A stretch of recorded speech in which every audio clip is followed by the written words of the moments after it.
ٹیلی vision والے کل پرسوں میرے پاس آ گئے کہ جی اس طرح ائمۃ الحرمین کیا کریں گے. ائمہ حرمین یا کسی عربی مولوی سے کہتے ہیں تبلیغی جماعتیں خرافات والے قبوری جین ہیں، تبلیغی جماعت والے قبر والوں کو مشرکین کو لا کر کے نمازی بنایا، انہوں نے موحد بنایا. 6 نمبروں سے پہلا نمبر لا الہ الا اللہ کلمہ توحید سے بڑھ کر کے اگر تمہارے پاس کوئی توحید ہے سعودی میں تو وہ بتا دو. چوریاں ہیں، کوتاہیاں اپنی جگہ پر ہے. یہ مدارس کی برکت ہے. دارالعلوم دیوبند قائم ہو گیا اور انگریز جب یہاں سے بھاگا، انگریز کے بھاگنے کے بعد ادھر دارالعلوم دیوبند ہے. آپ کو بتاؤں مولوی آپ کو صاف نہیں بتائے گا، آپ کو بتا رہا ہوں صاف کوئی نہیں بتائے گا.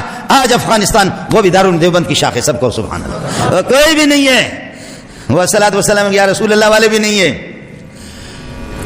آپ سمجھ رہے ہیں وہ یہ بھی نہیں ہے. اور وہاں جو ان کی حکومت آ گئی سبحان اللہ سبحان اللہ. ایک چھوٹا سا ادارہ، وہ چھوٹا سا ادارہ لاکھوں میں کروڑوں میں کہاں کہاں کہاں کہاں کہاں پہنچے. عبدالرحمن سدیس دامت برکات اللہ علیہ امام حرم جب وہ دارالعلوم دیوبند چلے گئے کہنے لگے کہ كنا نسمع ان هناك جامعة كبيرة والله اول مرة انا زرتها. پہلی مرتبہ میری آنکھیں ٹھنڈی ہو گئی میں نے دارالعلوم دیوبند کو دیکھا پہلی مرتبہ. اس طرح مولویوں کو کہتے ہیں تبلیغی جماعت خرافات والی جماعت قبوری جین جماعت فلان. ہاں تبلیغ میں کچھ بھیڑ آ بھی گئے ہیں تو آ گئے ہیں، وہ تبلیغی جماعت کے نہیں ہے. تبلیغی جماعت کو پتہ کر دو، تم بتا دو. اللہ کے فضل و کرم سے کمزوریاں ہیں، کوتاہیاں ہیں، لیکن کام کر رہے ہیں. میں عرض کر رہا ہوں کہ جب گورے کو نکالا، گورے کو نکالنے کے بعد بچوں میں اور بچیوں میں اور ان میں محنت مدارس کا شروع ہو گیا. بے کس بے سہارا، کسی حکومت کا کوئی سہارا ان کو، کوئی حکومت کی سپورٹ بھی ان کو حاصل نہیں. اور ادھر شیخ الہند حضرت مولانا محمد قاسم نانوتوی جنہوں نے دارالعلوم دیوبند، ان کے شاگرد مولانا محمود حسن، قرآن کا ترجمہ جس نے لکھا، محمود حسن کا شاگرد مولانا الیاس کاندیلوی. سب کو سو. جی ہاں تبلیغ والے بھی آپ بھی اس کو بھی سوچیں، آپ بھی سوچیں کہ مدرسے ہی سے آپ کی بنیاد ہوئی، جماعت نکلی ہے مدرسے سے. اور ابھی آپ نے دیکھا کہ اس قسم کے فلم ایسے بے حیا بے شرم ننگی تصویریں، ننگے فلم جو حیا سے ایک ٹکے کا بھی ان کا تعلق نہیں ہے.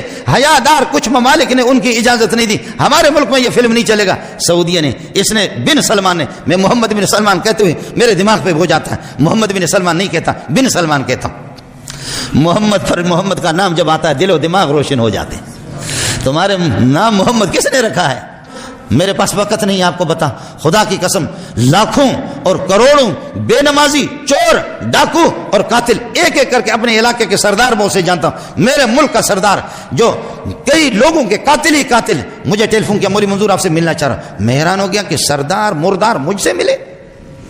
آپ سے ملنا چاہ رہا. میں جامع فاروقیہ میں تھا، ادھر تو میں بھی 7-8 سال سے آیا، آپ سے ملنا چاہ رہا. میں نے کہا سردار صاحب آپ اور میں، کہا جی میں الگ تھا، میں تھا، تو تھا، لیکن اب میں بھی تو ہو گیا، تو بھی میں ہو گیا، اب ہم ایک ہو گئے. میں نے کہا وہ کس طرح؟ سردار صاحب آ گیا اور ہاتھ میں تسبیح ہے، سردار صاحب کی داڑھی میں نے دیکھی، حیران ہو گیا کہ میں نے سردار کیسے تو مردار ہو گیا، کیا ہو گیا؟ اس طریقے پر یہ کہ تیری روح نکل گئی تبلیغیوں کے قدموں میں.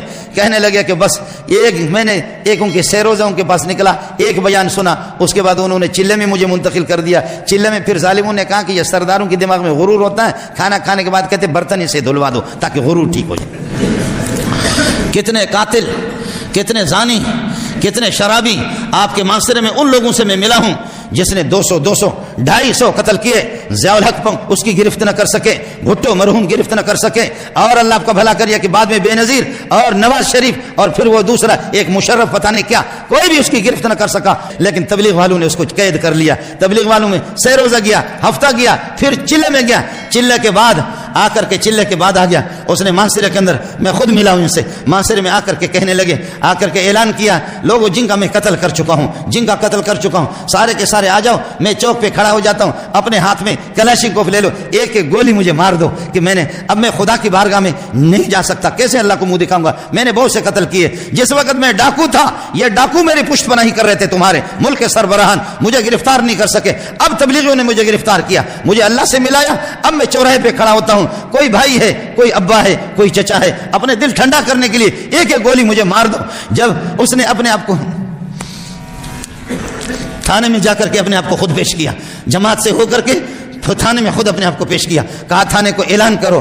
معاشرے کے لوگ جمع ہو گئے تھانے کے دائیں بائیں، کہنے لگے جب ڈاکو تھا اور ڈاکو وہ بے غیرت ہو، تم نے بھی کچھ نہیں کہا، اب اللہ والا ہو گیا. ہم سب نے اس کو معاف کر دیا.